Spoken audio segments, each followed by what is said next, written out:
Ak si chceš aj ty upiec doma takéto chrumkavé pečivo, tak si určite ukladaj tento recept, pretože tieto žemličky robím vždy, keď sa nám doma minie čerstvé pečivo a nechce sa mi robiť kváskový chlebík. Ako prvé si zarobíš kvások z múky, cukru, droždia a trošku mlieka. Kým nám kvások vzíde, tak som si do misky pripravila ostatné ingrediencie, dala som tam múku, olivový olej, trochu melasy a sol. A pridala som ešte zvyšok vody. Aby nevznikali nedorozumenia, väčšinou pri tvorbe kvásku používam trochu mlieka, ale zvyšok už potom doplním vodou.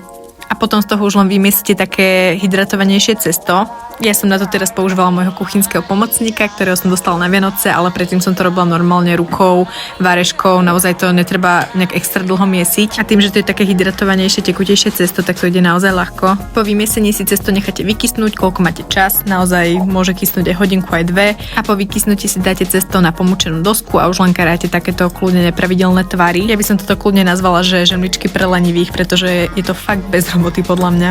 Ale za to chutia úžasné. No však počúvajte. Dúfam, že ste si chrumkanie užili a pre viac receptov ma nezabudni sledovať.